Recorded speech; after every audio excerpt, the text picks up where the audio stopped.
Ini Haris Sultan. Dan seperti yang kalian tahu, Australia secara resmi telah bergabung dengan sekutunya Amerika Serikat dan Israel dalam perang melawan rezim Islam Iran. Menurut saya, ini tujuan mulia.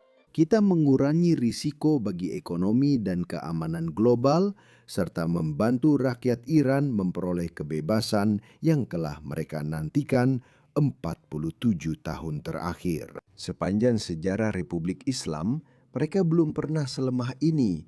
Jadi wajar untuk mencoba menyingkirkan mereka. Sekarang jelas itu adalah tujuannya. Apakah kita akan berhasil atau tidak? Hati saya mengatakan ya, kita akan berhasil. Tapi bahkan jika kita tidak berhasil, itu bukan akhir dari segalanya. Oke, jadi Australia melakukan hal yang benar. Australia bergabung dengan temannya Amerika. Karena seperti yang saya katakan, Amerika adalah sekutu strategis kita.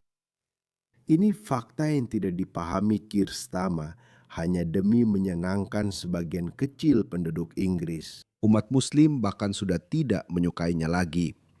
Seperti yang saya katakan, Anthony Albanese tidak lebih baik dari Keir Starmer. Satu-satunya alasan mengapa dia sebenarnya setuju untuk ikut perang adalah karena kita tidak memiliki populasi Muslim yang besar di Australia. Itu menunjukkan banyak hal tentang multikulturalisme dan realitas politik kita yang berubah.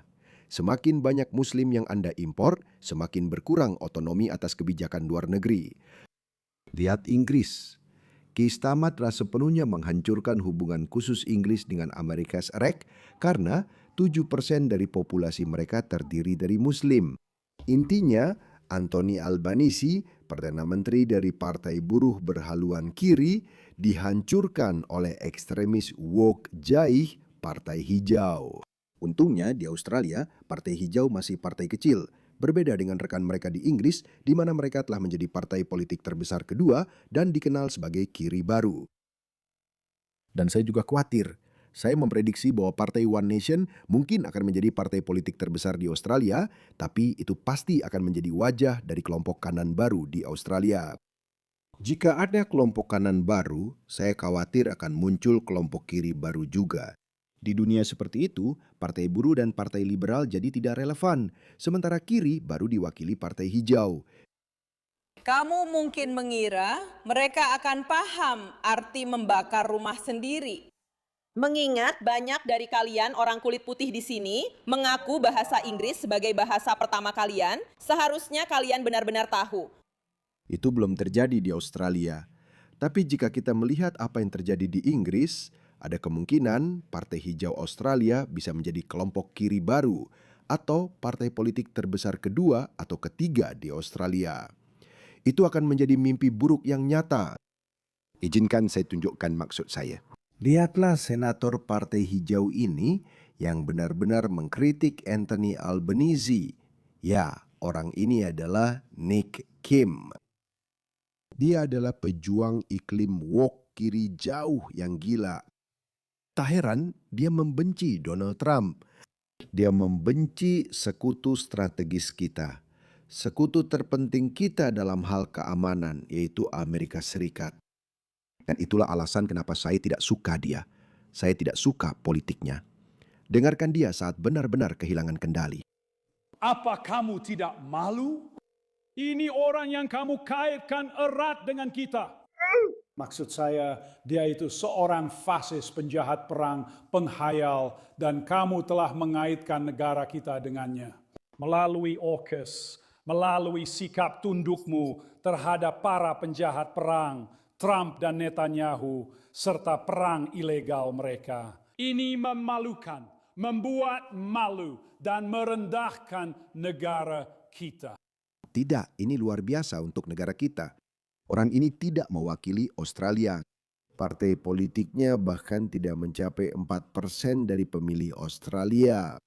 Saya khawatir partai politik ini bisa jadi sayap kiri baru di Australia. Masih banyak seperti itu. Dia benar-benar tak terkendali. Dia mirip Cenk Uyghur dan omong kosong Kasparian. Oke, dia akan coba lebih koheren. Dengarkan baik-baik. Kita sangat ingat bagaimana Australia terlibat dalam perang Irak berdasarkan kebohongan besar tentang senjata pemusnah massal. Dan kita semua Itu kegagalan intelijen dan itu wajar, harus terima baik buruknya. Australia bergabung dengan Amerika Serikat dalam perang melawan teror di Afghanistan dan kehilangan tentara. Kita mengenang pengorbanan mereka, tapi kita juga ingat bahwa penting bagi keamanan kita untuk berdiri bersama Amerika Serikat. Tiongkok mungkin adalah mitra dagang terbesar kita, tetapi Amerika Serikat tanpa diragukan lagi tetap menjadi mitra keamanan strategis terpenting kita, dan itu akan tetap seperti itu. Persahabatan itu bukan gratis. Anthony Albanese hanya mengirim 1 pesawat militer pengintai dan 80 personel pertahanan. Hanya itu. Itu tidak banyak teman-teman, sama sekali tidak seperti yang dibayangkan. Itu sama sekali tidak banyak. Dan hanya untuk menyampaikan bahwa Amerika, kami mendukungmu. Kami punya perjanjian pertahanan bersama. Kita sekutu tradisional, jadi kita lakukan peran kita. Ini jelas merupakan situasi menang-menang bagi Australia. Amerika tidak meminta kita mengirim 40 F-35 dan mengirim kapal perang ke sana. Tidak ada. Mereka tidak meminta kita melakukan apapun. Amerika Serikat bahkan tidak meminta bantuan dari kita. Kami ke Timur Tengah atas permintaan Uni Emirat Arab. Ya, lihat orang gila ini. Dia itu woke. Jika dia mau, pinggiran kota Australia akan dipenuhi taman dan lebih banyak orang dari Afrika Utara, Sub-Sahara, serta Timur Tengah. Orang-orang ini seperti bunuh diri, sangat membenci Barat, hingga lebih memilih melihat orang lain makmur daripada bangsa sendiri. Semua orang ingat akibat perang itu yang sangat buruk dan membawa bencana. Tidak, Saddam Hussein sudah meninggal. Irak kini menuju demokrasi. Saya tahu itu bukan demokrasi pro-Barat yang besar, tapi Anda tahu jika Iran tidak ada di sana untuk mengambil keuntungan dan melakukan bisnis kotornya, maka Irak akan menjadi sebuah demokrasi. Irak lebih berpeluang jadi demokrasi daripada Afghanistan. Jadi kondisinya tidak separah yang dia bilang. Irak era Saddam Hussein jauh lebih buruk. Tak terhitung orang tewas, terluka, kehilangan anggota tubuh, atau terkubur hidup-hidup. Di tangan sesama Muslim, dia tidak memberitahumu itu. Itu adalah konflik antara Sunni dan Syiah. Setelah operasi tempur besar tahun 2003 berakhir dalam beberapa minggu dan rezim Saddam Hussein tumbang, tebak siapa yang mulai membunuh warga sipil? Sunni mulai membunuh Syiah dan Syiah mulai membunuh Sunni. Itu adalah perang saudara. Mereka memperkirakan jumlahnya mencapai 2 juta orang Irak tewas, oke? Mereka tak pernah ungkap jumlah korban tewas oleh tentara Amerika, hanya sebagian kecil, beberapa puluh ribu, bahkan kurang. Dimiskinkan dan diracuni. Dan sekarang Australia sedang terseret ke dalam perang lain di wilayah yang sama lagi berdasarkan kebohongan besar. Kali ini Tidak ada kebohongan. Iran mengakui punya 460 kg uranium diperkaya 60%. Cukup untuk membuat 11 bom nuklir. Bayangkan. Bayangkan, 1 jatuh di Dubai, 1 di Riyadh, 1 di Qatar. Bayangkan kita disandra oleh Iran saat itu. Jadi tidak ada kebohongan dalam hal itu. Mereka punya sistem balistik kuat yang bisa cepat dipulihkan jika perang tak dimenangkan. Dan yang terpenting, rakyat Iran. Mengapa orang-orang yang disebut humanis ini, mengapa mereka tidak pernah memikirkan para korban rezim Islam? Mereka tidak pernah membicarakan mereka. Oh ya, omong-omong, dia adalah orang yang paling humanis ketika berbicara tentang korban di Gaza. Sekitar 60.000 warga Gaza tewas selama 2 tahun perang, diperparah Hamas yang memakai warga sebagai tameng manusia. Rezim Islam Iran membunuh setengahnya, 30.000 orang hanya dalam 3 hari. Tidak ada suara sedikit pun dari orang-orang ini. Tidak ada suara sama sekali. Ini hanya kedok. Dulu saya kira disebut empati bunuh diri, seperti yang Gatsat sebut. Tapi saya rasa bukan. Ini kemunafikan murni. Jika sudut pandang kemanusiaan mendukung ideologi saya akan jadi orang paling humanis. Jika tidak sesuai agenda saya pura-pura tidak melihat. Itulah yang terjadi, teman-teman. Seorang humanis sejati akan merasa sedih baik saat 30.000 orang Iran maupun 60.000 orang Gaza tewas. Itu sungguh tidak masuk akal. Tapi orang-orang ini diam total, tak bersuara. Jadi, bukan empati yang bunuh diri. Maaf Getsat, kamu salah.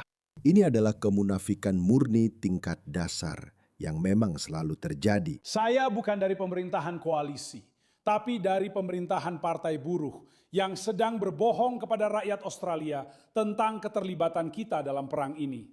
Dan kebohongan terbaru yang dikatakan partai buruh kepada rakyat Australia adalah itu. Aset militer dan personel yang telah kami kerahkan ke medan perang hari ini hanya akan digunakan untuk tujuan defensif. Partai Hijau ada di sini. Saya berharap kita ikut serta dalam operasi ofensif. Saya benar-benar berharap kita ikut serta dalam operasi ofensif. Saya berharap kita memberitahu teman-teman Amerika kita bahwa kita sekutu yang mampu seperti Israel. Israel kecil tapi punya pukulan yang sangat dahsyat. Itulah sebabnya Israel dihormati. Ada klip video viral, saya akan tunjukkan. Simak komunikasi radio antara pilot Amerika dan Israel ini. Mobile 97, Silakan 97. kami merasa terhormat bertarung bersama Anda. Pekerjaan Anda luar biasa. Terima kasih banyak, begitu juga dengan kalian tuan-tuan. Tolong tetaplah aman di luar sana. Serang dengan keras, sampai jumpa.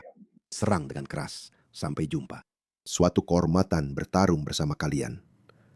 Apa yang mereka katakan? Apa yang terjadi dengan orang-orang seperti Dan Bilzerian, para pecinta sneakers, dan semua orang yang membenci Yahudi, serta menderita sindrom kebencian terhadap Israel ini? Mereka bilang, saya tidak akan mati demi Israel. Para pejuang Amerika bangga bertarung dengan Israel. Saya ingin Amerika juga memandang Australia seperti itu. Mari kita selesaikan badut ini. Dia badut dari Partai Hijau. Hari ini saya di sini untuk membongkar kebohongan itu karena personel tersebut. Aset-aset tersebut akan digunakan sedemikian rupa untuk meningkatkan kapasitas Amerika Serikat dan Israel agar dapat terus menghujani kengerian terhadap rakyat Iran. Terhadap rakyat Iran. Sekarang dia tiba-tiba jadi ahli soal mereka. Izinkan saya putar video tentang rakyat Iran. Dia diam saja saat 30.000 warga sipil Iran dibantai. Dia tidak berkata apapun. Ini orangnya. Lihat saja. Kiri radikal. Orang gila woke. Protes di Iran. Perang yang ilegal. Protes di sini mendukung Palestina. Iran mengungkap partai-partai perang politik di Australia, Partai Buruh, Koalisi, dan One Nation. Itu Master 11. Tidak ada. Lihat itu teman-teman. Mereka selalu konsisten, tak pernah mengecewakan. Dia sama sekali tak menyebut soal 30.000 warga Iran yang tewas. Tidak percaya angka 30.000, bagaimana dengan 3.000? Inilah yang diakui rezim Islam. Beginilah sifat orang-orang yang kita hadapi, teman-teman. Tiba-tiba dia bilang, Australia akan bantu kekuatan militer Amerika dan Israel untuk menebar teror ke rakyat Iran. Benarkah? Kamu peduli dengan rakyat Iran. Oke, coba lihat video ini dari dalam Iran. Bagaimana rakyat Iran merayakan serangan terhadap rezim Islam? Ini video 4 menit, silakan tonton. سپاه کرچک تبریک به ایرانیا تبریک به ایرانیا کرچک دوباره دارن میزنن دمتون گرم آمریکا اسرائیل Ya Tuhanku. Menggila Amerika. قبضه مرسی تهران بزن تبریک ایرانیا رو زدن Kamu badut, Nick McKim. Kamu badut. Saya tidak bisa memutar semua video. Durasinya 4 menit, ada lebih dari 100 dan terus bertambah. Ada yang baru keluar kemarin, saya tunjukkan satu lagi. Ada bom-bom yang jatuh di latar belakang dan orang ini malah bernyanyi. Lihat ini. Dan mereka bernyanyi.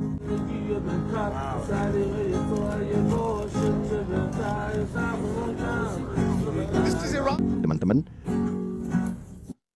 di Iran mereka menjelekkan gerakan ini dengan menyebutnya hanya diaspora Iran. Ini di Iran, bom berjatuhan di sekitarmu. Aku sendiri mungkin tak seberani itu. Inilah sebabnya aku sangat menghormati rakyat Iran yang diklaim badut ini sebagai perwakilannya. Bukan Nick McKim. Rakyat Iran membenci narasimu dan dirimu, jadi tutup mulutmu. Lihat ya, badut. Sementara itu, partai-partai perang di sini adalah Partai Buruh, Partai Liberal, Partai Nasional, dan One Nation. Dan seluruh warga Australia lainnya. Mendukung kengerian-kengerian ini. Nah, Tidak, kengerian. Kita bukan satu-satunya yang mendukung ini. Saya baru saja menunjukkan kepada Anda. Orang Iran mendukung kengerian ini. ingat, Partai Buruh adalah pemerintahan pertama di dunia yang mendukung perang ilegal Trump dan Netanyahu. Itu perang yang baik. Itu perang yang baik. Kaum kiri benar-benar panik. Saya sangat menikmatinya dan yakin kamu juga. Bagian terbaik adalah melihat kaum kiri marah-marah seperti orang gila. Kehilangan akal. Saya berharap rezim ini segera digulingkan. Saya juga mendengarkan orang lain. Beberapa bilang mungkin tidak bisa. Trump hanya punya waktu hingga akhir Maret. Rezim Islam juga tahu mereka harus memperpanjang perang hingga akhir bulan. Dan setelah itu, siapa yang tahu apa yang akan terjadi? Jadi, saya tidak tahu. Tapi kita harus mencoba. Ini adalah waktu terbaik bagi Amerika untuk menyingkirkan rezim brutal dan tirani ini. Mari kita terus berharap. Drone AI Israel memburu garda revolusi dan preman Basit secara real time. Rakyat Iran tetap di rumah saat preman garda revolusi berpatroli di jalanan. Dan dari atas, drone Israel langsung menghancurkan mereka. Jadi mari kita berharap itu mencapai titik di mana rakyat Iran memiliki kemampuan untuk mengambil alih pemerintahan mereka. Mari kita berharap itu. Tapi mari kita lihat apa yang terjadi.